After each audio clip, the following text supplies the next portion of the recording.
Cool. So let's get to Constellation. Yes. Um, Again, Apple TV Plus premiered this with 3 episodes on Wednesday the 21st. So we're going to talk about all 3 of those episodes. The titles being The Wounded Angel, Live and Let Die, and Somewhere in Space Hangs My Heart. Episodes 1 through 3. This is your spoiler warning. We're going to dig into the premiere of Constellation. With all spoilers on the table.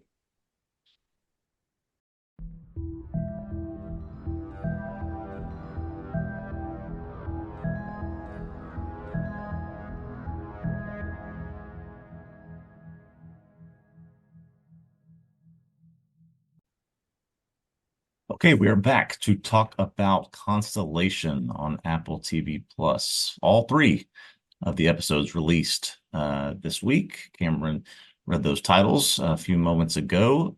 All episodes written by Peter Harness. Episodes 1 and 2 directed by Michelle McLaren. Episode 3 directed by Oliver Hirschspiegel. Um, a lot here, obviously, in 3 episodes. I'm gonna try to condense it as much as I can, and then we'll have a lot to sort of talk through. And this won't even capture everything, but just a brief synopsis of what happens here.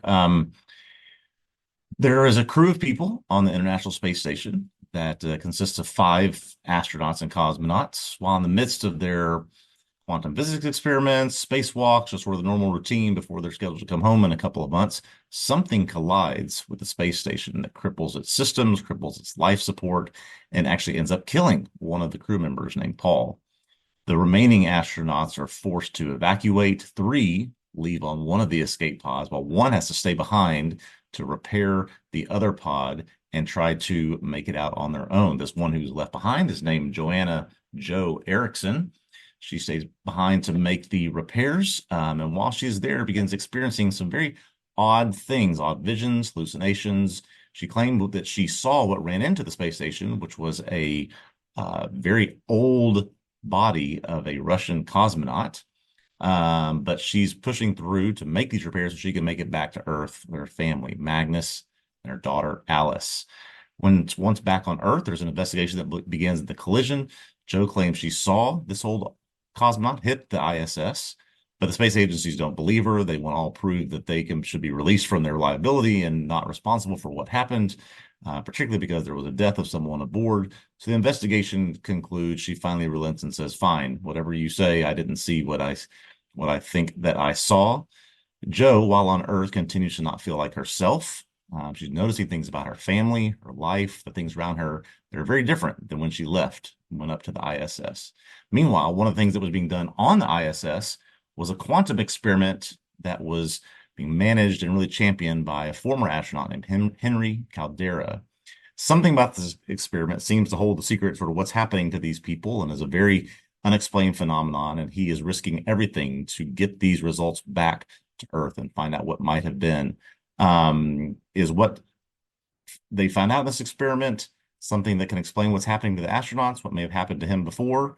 We don't know. A lot here in this first 3, not even necessarily touching on what would be the bookends of these episodes, Yeah. where at some point in the future we see Jo and a version of her daughter Alice running away from something in the snow, carrying some pieces of that experiment. So, like I said, a lot here, with some real mystery element to it. Many questions, no answers. Where do we begin? Yeah, I mean, I think that your synopsis there was very well, very synoptic, but Yeah. that makes sense. I did something similar. I'm writing on this for the site if you want to go and read the recap I wrote on these 3 episodes, where I think it almost would make no sense to try to go in order. It's just to kind of take it overall, and um, put the story in a more linear order. Yeah, yeah, So, certainly. And let me I just say before we start this is, sure, I'm kissing up to the boss, whatever. Cameron's recap of these first 3 episodes is excellent, excellent recap. thanks. I thought it was fantastic at really trying to parse out what the mysteries are and why we're seeing certain things. So I really recommend you go read that on the site. Thanks. Yeah. I'm going to have some things to say about it that maybe I didn't get in there. There we go. I realized I didn't really talk about the pills. We're gonna have to talk about the pills and some other stuff. But yeah, I mean, there's a question of where to start. As you mentioned, um, the episodes are kind of bookended with what in my recap I called cabin scenes, Hmm. which does seem to be at some point in the future. Joe and Alice are going to this cabin, and I don't know, weird stuff happens, right? Like there is one point where Joe sees two different Alices in there, right? There's one in the bathtub and one Yeah, sleeping in bed. literally two. We see some sort of hallucinating moments or vision moments where you see things that are not there. But this is a moment where she sees, as you said, one in the bed, one in the bath. We do know from casting that this daughter Alice is played by a set of twins. Yeah, which is interesting Yeah, because then on the other hand, you have Jonathan Banks playing two characters. Um, all right, we're maybe jumping around too much. yeah, Let's try to yeah, find some focus. Um, so you start out in linear time, as you mentioned, right? We're on the International Space Station. Something hits the International Space Station. Um, Joe goes out to investigate. She sees this dead female cosmonaut, and yes, we do too. we do too. We do Yep. too. Like, I don't know, can you trust that? Yeah. That's maybe a question, but we do too. Um, and then when they have so yeah, she has to repair the pod and all of that. But then they have the hearings about it because, of course, it's a question of international relations. What hit the Mhm. pod? Who's responsible? Whose fault is it? And all of that. Um, they're insistent that no cosmonaut died in space. That there's no one this could have been. I Yeah. think So that's what's all going on. all the Russian files about the cosmonaut program have been unsealed. Everyone is accounted for. Everyone is either alive or we've known what has happened to them. There was no cosmonaut lost in space that they claim, at least. Yeah, they're insistent on that. And there are various indications that we are in an alternate version of history, at least, I mean, from our own that we live in. Mhm. Um, there is a mention of Apollo 18, right? Which did not happen. Which did not happen. It was planned to happen, but Yes. it did not happen in the real world. People can look into this, right? And apparently it was canceled because of what had happened on previous Apollo missions and worries about the safety of astronauts and so on and so forth. So, in terms of what we're told about Apollo 18 here, in the fictional story, it's like they went ahead and did it, and things did go bad, and people died Very badly. Yes. yeah, very badly. Um, that's one of my big questions ultimately is what's going Mhm. on with Bud and Henry, the two characters that Jonathan Banks plays. Um, but I was on the track of trying to make a point. What was it? That it's an alternate history, right? And so that also seems to feed into how the relations between the U.S. and Russia seem pretty good. Yeah. They do seem pretty good, and you know, I don't know what else I was going to say here. Oh, just with then Irina is the head of the hearing, but then we learn when Joe's showing her crew members the picture of what the spacesuit looked like, they say Hmm. you're looking at a picture of Irina. Yes. And I think there are other indications that the dead cosmonaut in space was Irina. I got a screenshot of it, and then later in the episode, you see Irina when she's dancing, kind of turn into or seem to turn into a corpse for a minute. So lots of stuff Yeah. going on We're there. dealing with all sort of you metaphysical alternate realities, different, situations that have emerged from different places and different points of time.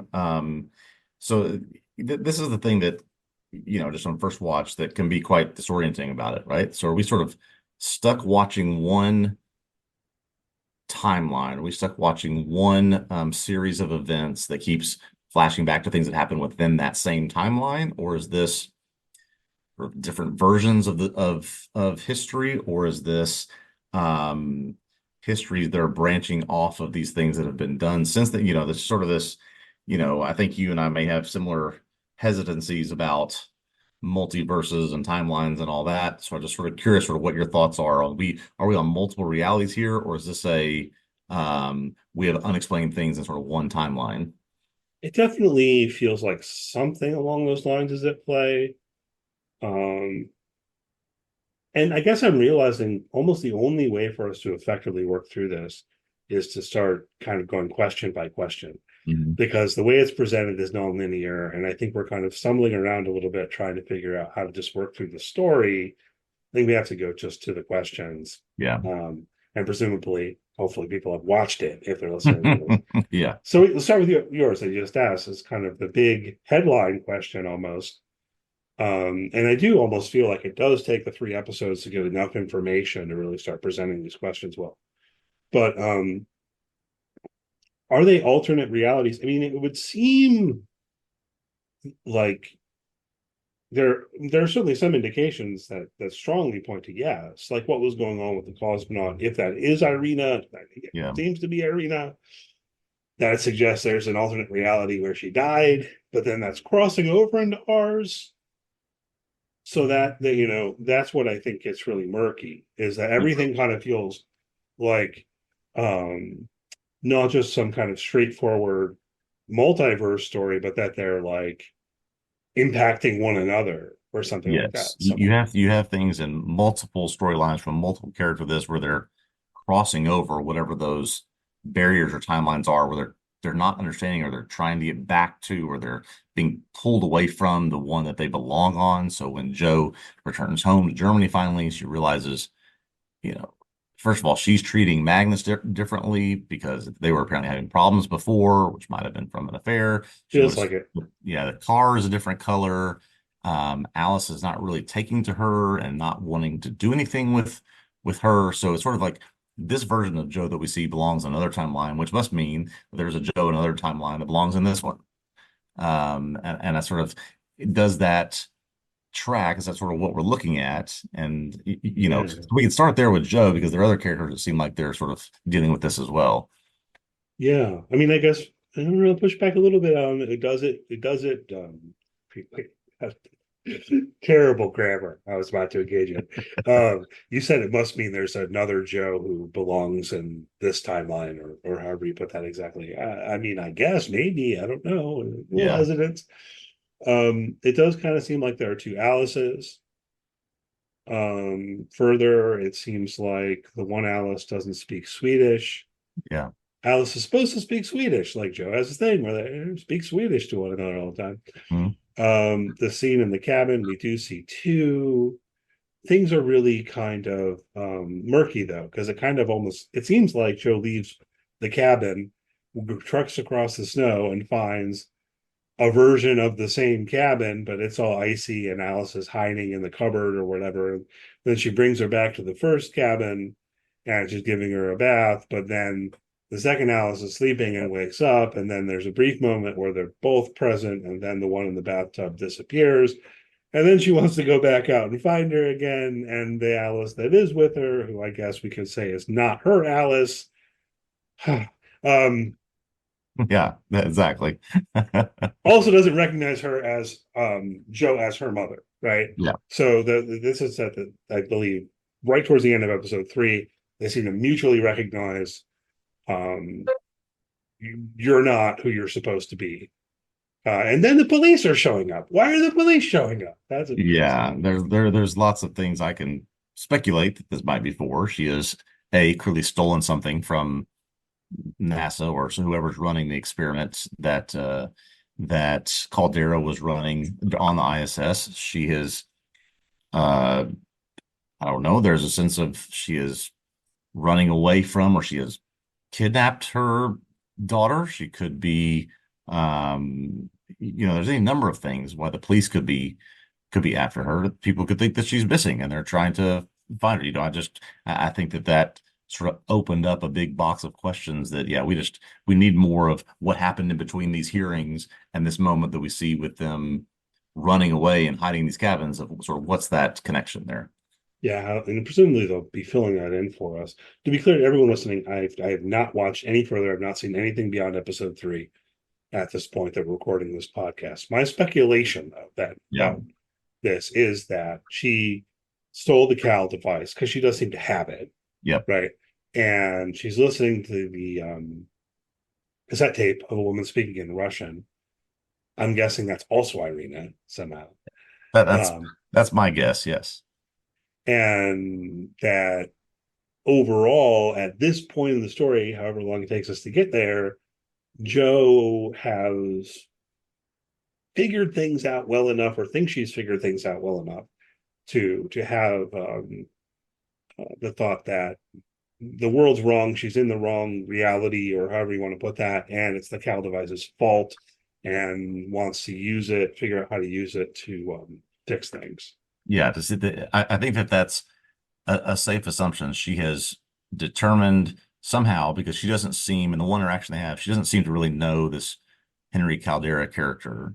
And so maybe not does not know what he's been doing, does not know what the experiments are, but somewhere along the line, she figures out that something he was working on has contributed to what's happening to her. And so she feels like her best bet is to take this thing to try to reverse it or fix it or course correct it, whatever needs to be done.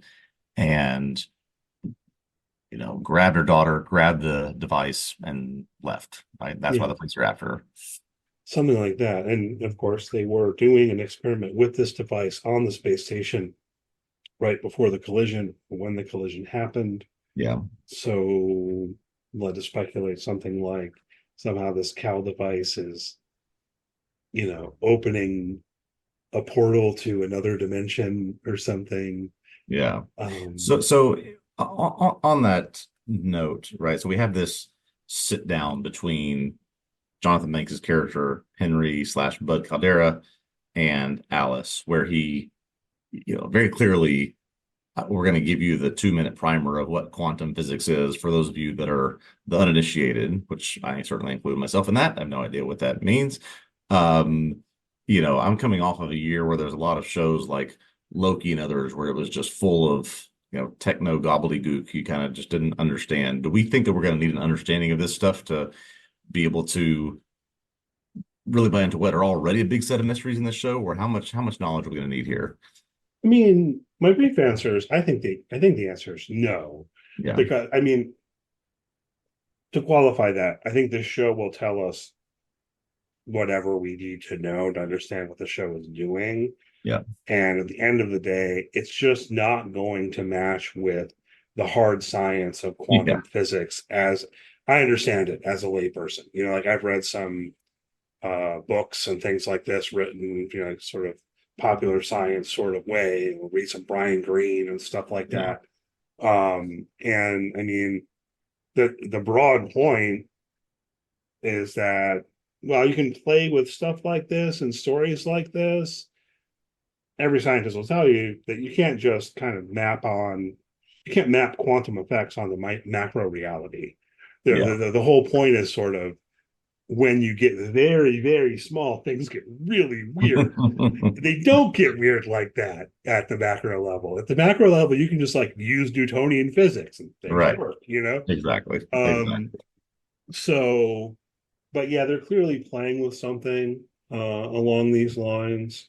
And so by and large, I think just have to take what they tell us as a science fiction. And, certainly I'm not going to be, other than this broad note I'm making here, I'm not going to be like trying to nitpick the science about it because I just think Yeah. there's No, no no. chance it's really scientifically plausible.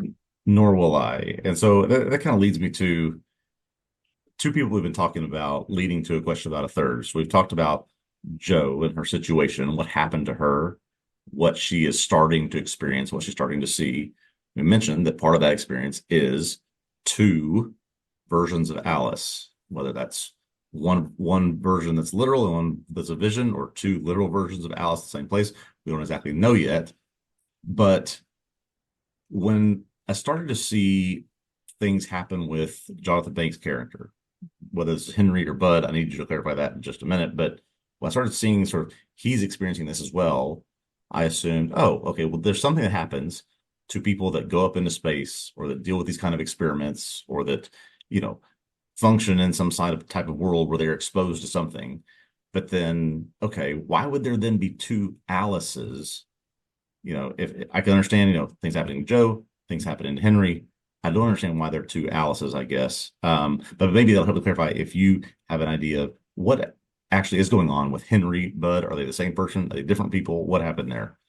Yeah, I mean, I think this is a good question as an entry point to the broader question because it does feel a little bit unclear in what we've seen so far. A lot of signs point to them being two distinct people, Yeah, yeah, where Henry Caldera is in, where are they? Moscow or something? I think they're in yeah. Russia. So somewhere, Star City, Russia. Star Where that City, is. Russia, if that's a real place. Um, and Bud is on a cruise ship, wherever exactly the cruise ship is. Um, a number of things point to them being distinct people. One of which is there's a moment where Irina asks Henry about his brother. Mm, He's like, oh, don't ask me about him. We hate each other, you know. yeah, And then we see Bud. I yeah, don't know. Should we read into that? Maybe more compelling is that you see Bud giving an interview to the news, and the interview is about what happened on the ISS. And then at the end, um, I think the newscaster calls him Henry, and he's like, "No, I'm yeah, Bud." You know. yeah. Exactly. So I think there are some indications that they are maybe twin brothers, Yes. but not definitively, right? Not Because and it's not definitively, and that are so. I mean, I guess it makes sense. Twin brothers end up in sort of similar careers or similar paths or in similar, doing similar things, but that they both are. One was an astronaut, one is a scientist, one won a Nobel Prize, one landed on the moon. Just sort of this. It's ambiguous enough that it's like you could see where they are the same, or you could also see where they diverge, right? So it's just sort of this. I'm of the mind that yeah, these are twin brothers. Something happened to one of them, and that's the one that's having the hallucinations, having the whatever it is. But I can't be convinced yet. yeah. There's at least enough space for the possibility that we're actually in two distinct realities in these scenes or Hmm. something. Um, Bud says something about Henry to this guy Ian Rogers before he pushes him off the cruise ship. Yep.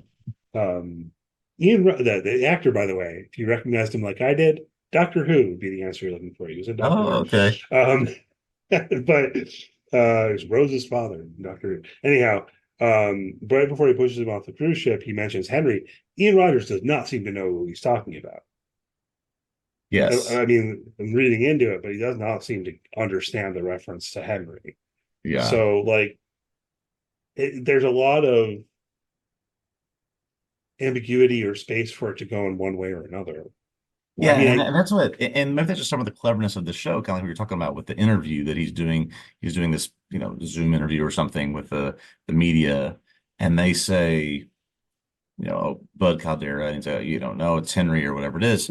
You're sort of led to believe that, just called him by the brother's name, but could this also be just they said the wrong name and that person, there's no Henry doesn't know who yeah. Bud is and Bud doesn't know who Henry is. It's just I have no. Or here's another possibility.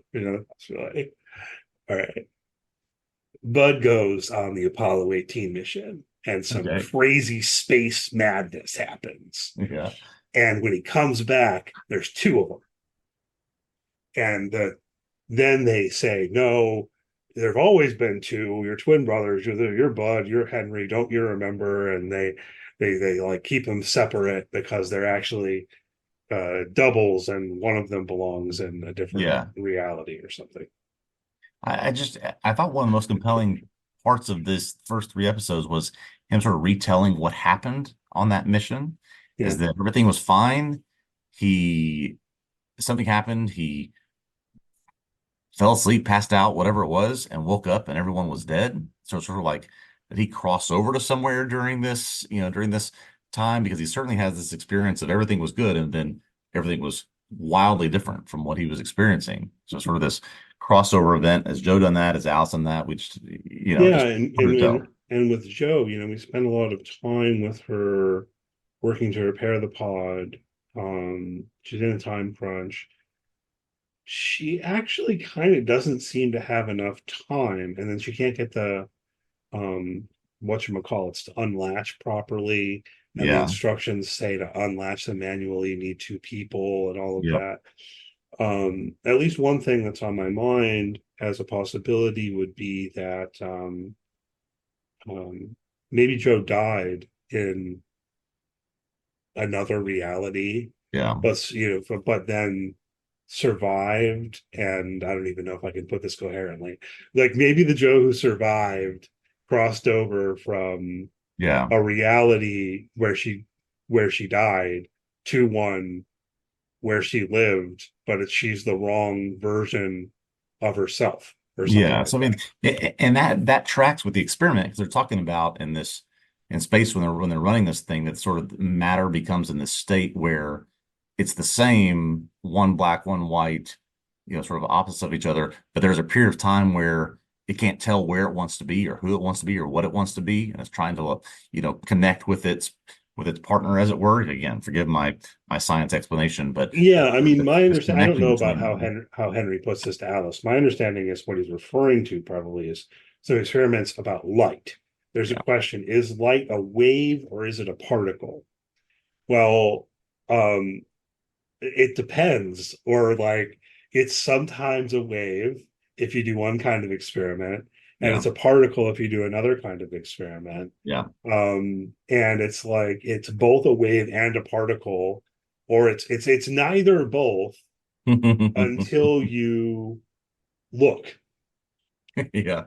That's the famous thing about Schrodinger's cat, which people have Right. probably heard about. What Schrodinger, Right.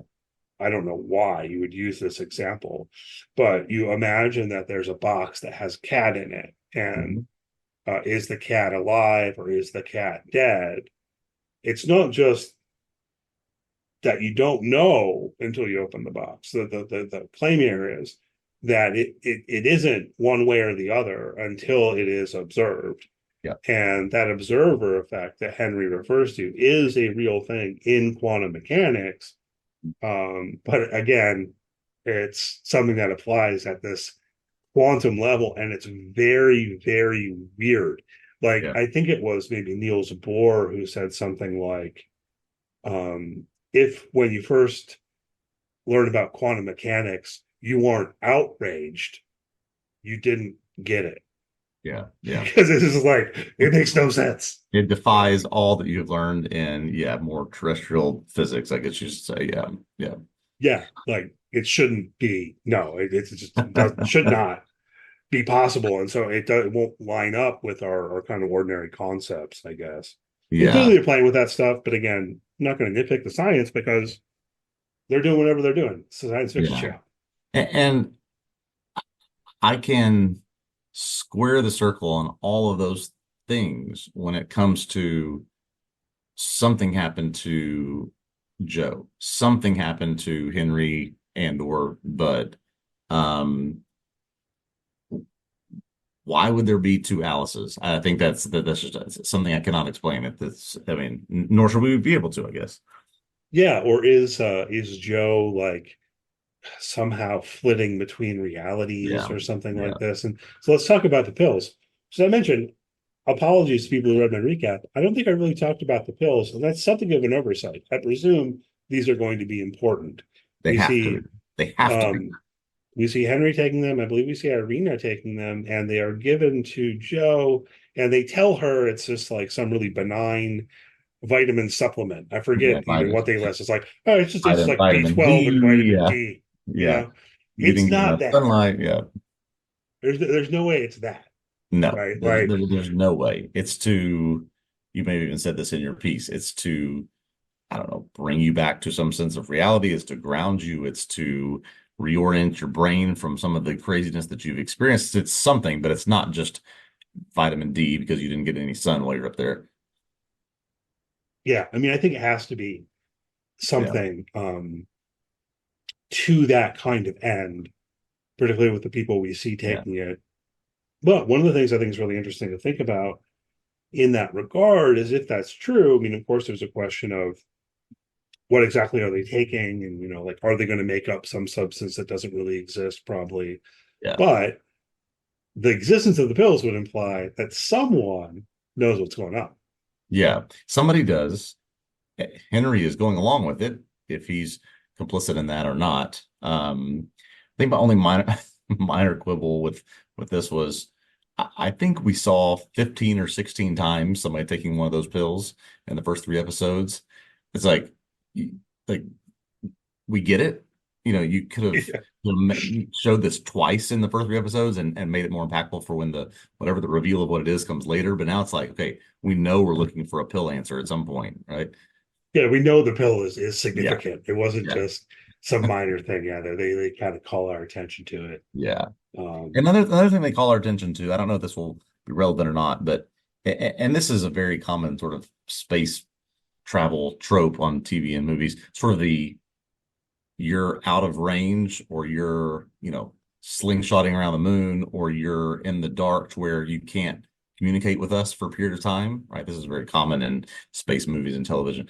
There were several of those with Joe, right? Where she's out of contact, can't reach him, in 45 minutes we'll be able to talk to you again, all this stuff, right?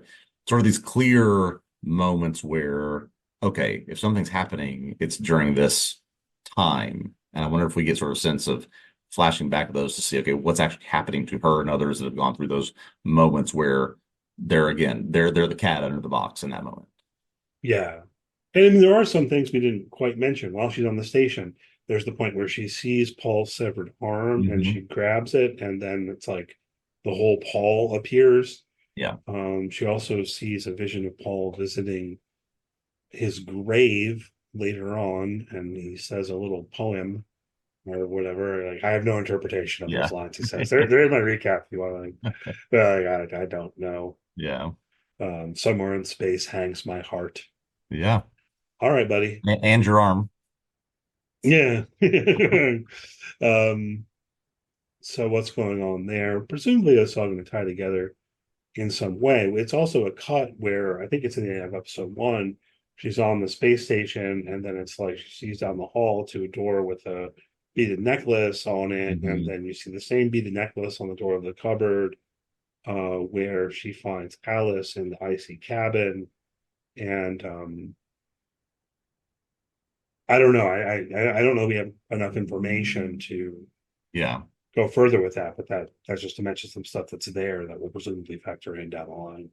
Yeah, I think that's certainly the case. I think that you mentioned this before I watched it, and I tend to agree with you now that putting these out in the three episodes, number one, they do a good job dragging out that escape scene, and I have to get back home. It's building the tension of that. It took a long time. So you have to have all of that here, but you also there's so much mystery in this, so many questions that they're posing.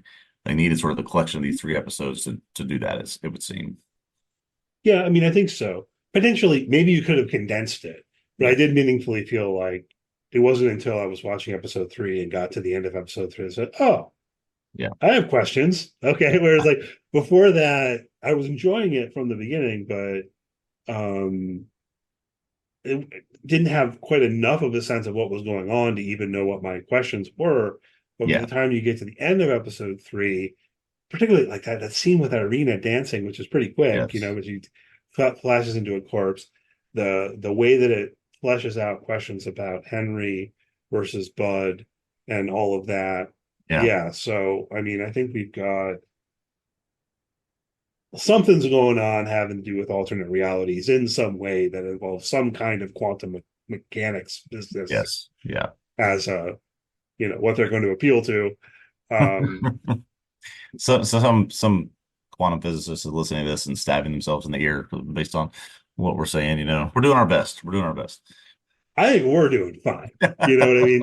The quantum physicists, don't be like Neil deGrasse Tyson going on Twitter and fact checking this show. It's Right. just not interesting.